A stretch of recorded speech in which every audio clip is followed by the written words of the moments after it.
Chaque année, nous découvrons de toutes nouvelles espèces de reptiles dont nous ignorions l'existence.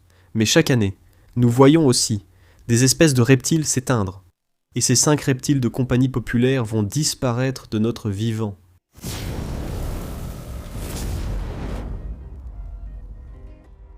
Éteint signifie disparu pour toujours. Bon, ces gars colossaux recraignent des animaux, mais ce n'est pas le sujet ici.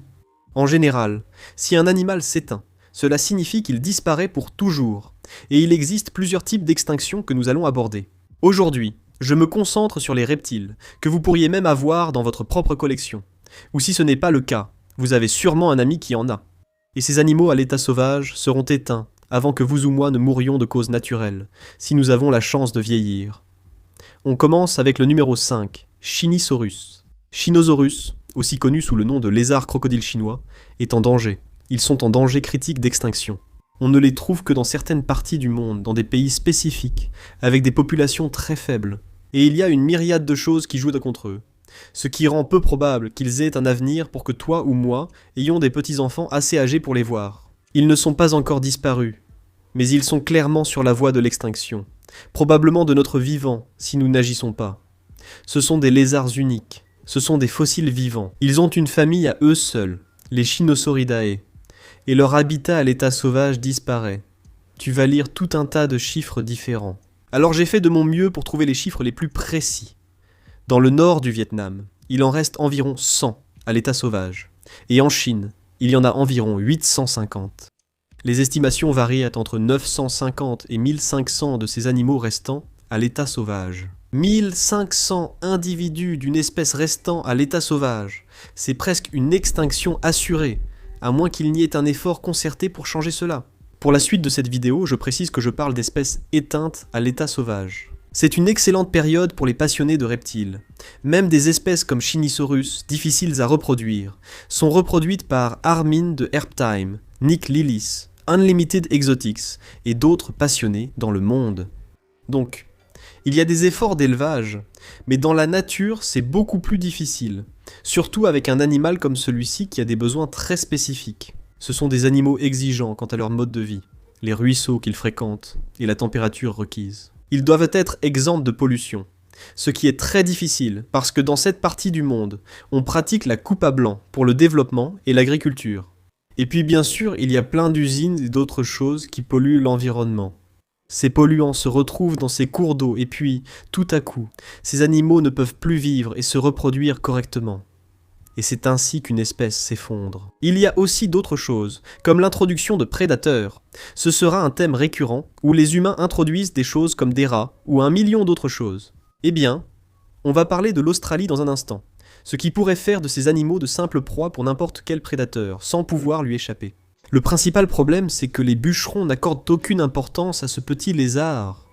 Et quand vous êtes dans des endroits comme le Vietnam ou la Chine et que vous êtes simplement assis là, vous ne pensez pas aux lézards, ni au fait qu'ils sont juste là devant vous, ou dans votre région. Vous voyez des choses se construire, et avez l'impression d'être chez vous, car partout, les humains font la même chose. Ils créent de meilleures choses. Pour le faire de la manière la plus rentable possible, parfois on ne pense pas à l'environnement. Donc je comprends, surtout dans les régions pauvres du monde. Cependant, c'est un animal que nous ne pouvons pas nous permettre de perdre. De plus, le commerce des animaux de compagnie les rend très recherchés et chers. Donc les personnes qui voulaient les capturer et puis les vendre à l'étranger pour notre commerce d'animaux de compagnie, ça existe toujours, même si c'est totalement illégal. Et c'est pourquoi je dis toujours, si vous voulez un animal comme celui-ci, prenez un animal né en captivité, car vous savez qu'il n'a pas été prélevé illégalement dans la nature. Le braconnage et la collecte dans la nature sont deux choses très différentes. Le braconnage est illégal et immoral. Le prélèvement dans la nature est légal et réglementé. Ce sont des choses très différentes. J'ai même vu un Shinisaurus en vente pour environ 100 $ américains, ce qui représente un tiers, soit 3% du prix auquel il devrait normalement se vendre. Et ça c'était au marché de Chedichak en Thaïlande. C'était il y a quelques années à Bangkok. Et oui, la situation de la vente d'animaux là-bas est complètement folle. On va en parler davantage. Faible taux de natalité et presque aucun endroit pour se reproduire. Ces animaux vont presque certainement disparaître à l'état sauvage si nous ne faisons rien. Numéro 4. Les axolotls. Alors, les axolotls sont des amphibiens. Ce n'est pas un reptile, mais il est incontournable dans ce milieu. On le voit à chaque exposition, parfois sur plusieurs stands. Et même si, à mon avis, ce ne sont pas les animaux les plus amusants à élever. J'en ai eu, ils sont plutôt ennuyeux. Mais ils m'ennuient à regarder, moi qui aime voir un animal bouger ou manger. Pourtant, en tant qu'animaux, ils sont vraiment intéressants.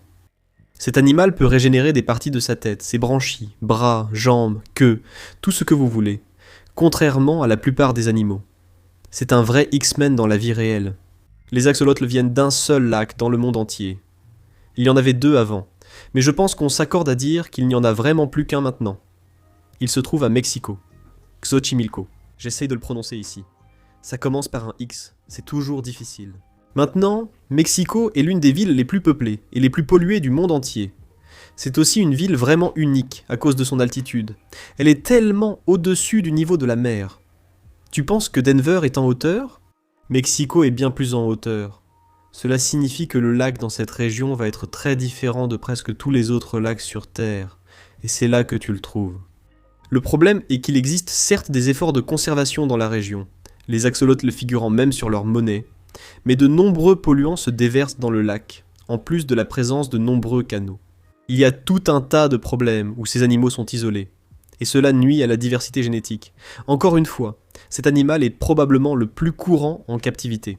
Donc, ils ne disparaîtront probablement jamais en captivité. Dans la nature, je connais des personnes ayant mené des études et des enquêtes dans ces régions, et j'ai la chance de les connaître. Et ils disent tous, même si ce n'est pas techniquement déclaré fonctionnellement éteint, il n'y a aucune possibilité que cet animal retrouve un jour sa population d'autrefois.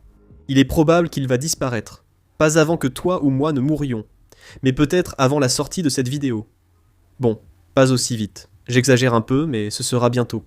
Surtout avec l'introduction de la carpe et du tilapia, dont la population ne cesse d'augmenter, qui mangent les œufs ainsi que les jeunes. Et avec la pollution, désolé, ils vont simplement disparaître.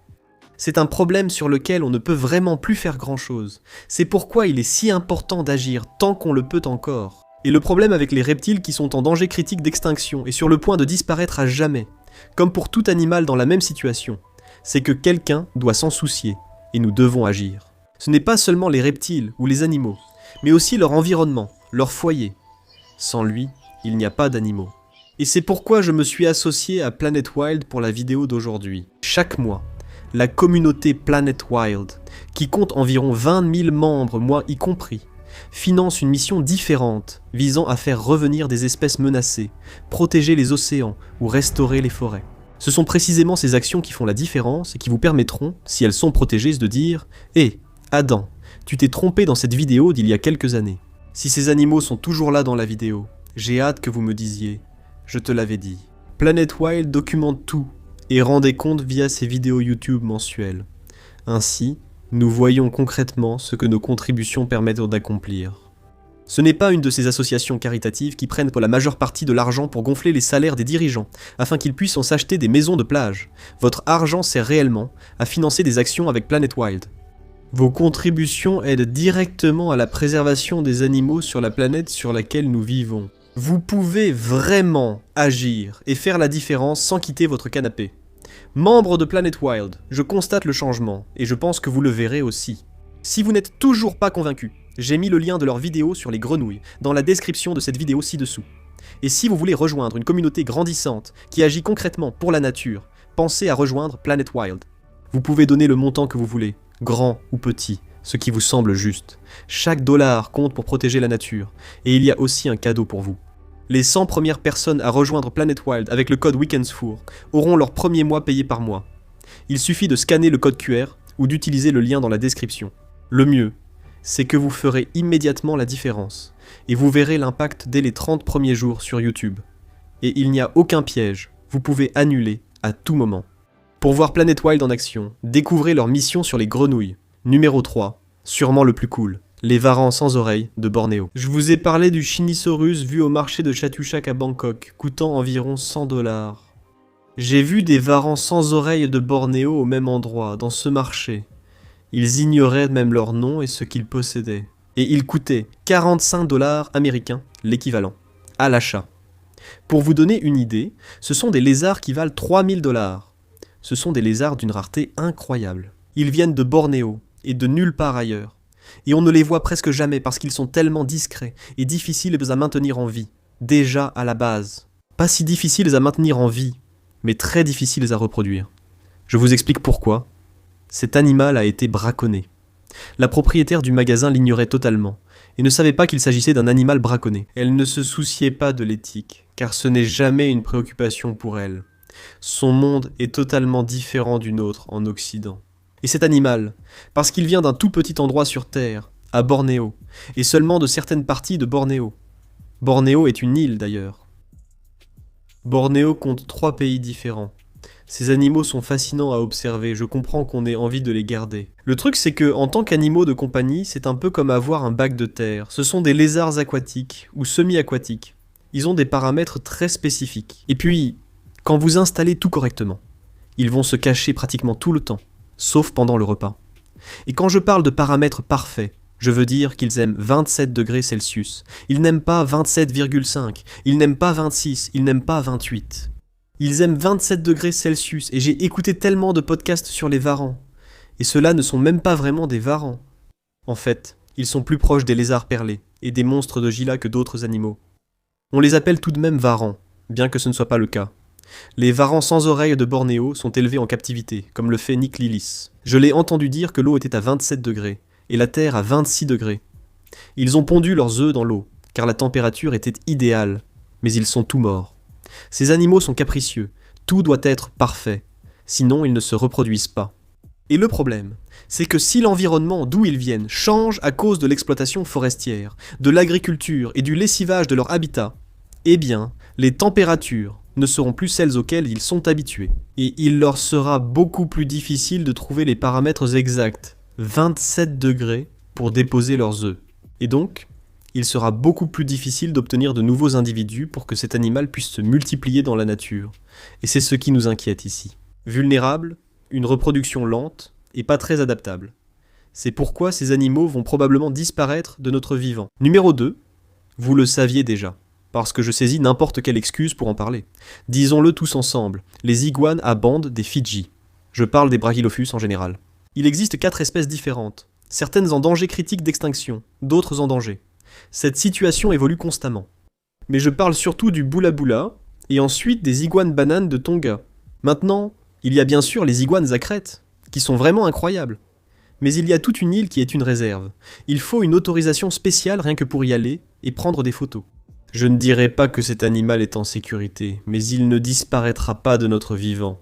Cependant, des animaux comme Fasciatus et boula boula, dont les iguanes bananes des Fidji et de Tonga, qui ont d'ailleurs été séparés récemment, ceux-là risquent probablement de disparaître parce qu'il y a tellement de facteurs contre eux, et pas assez en leur faveur. Sur cette île, des animaux comme les chèvres et les rats ont été introduits, et cela va détruire tous les œufs qui pourraient éclore. Ces animaux vont les manger. Enfin, surtout les rats. Les chèvres mangent les arbustes, et une grande partie de la végétation dont ces animaux ont besoin pour se cacher, les rendant ainsi plus vulnérables aux prédateurs aériens ou à d'autres prédateurs naturels. Ce que j'apprécie chez les iguanes bananes des Fidji, c'est justement ce que tu détestes sûrement. Ils sont en catégorie 1, et bénéficient ainsi de la plus haute protection selon la classification CITES. La catégorie 1 de la CITES signifie littéralement qu'ils sont susceptibles de disparaître. Nous devons tout faire pour les protéger. Si tu ne le sais pas, il est illégal de les garder dans des collections privées aux États-Unis, mais ils sont légaux ici au Canada. C'est pareil pour vous avec les cycluras. Nous, on n'a pas vraiment de cycluras ici. C'est un peu la même idée. Un autre animal classé, CITES, catégorie 1, le dragon de Komodo. Cela montre la gravité du problème. Aux Fidji, il est adoré, figurant sur leur monnaie et leur timbre. Et c'est un magnifique animal, qui est l'un des joyaux de ma collection. Je les adore. Bien sûr, je traite tous les animaux de la même façon. Ils reçoivent tous exactement ce dont ils ont besoin.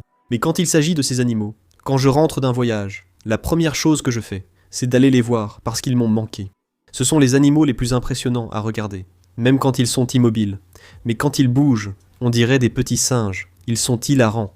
Ils sont coordonnés, mais en même temps pas coordonnés du tout. Ce qui est hilarant, c'est de voir un lézard arboricole trébucher un peu partout.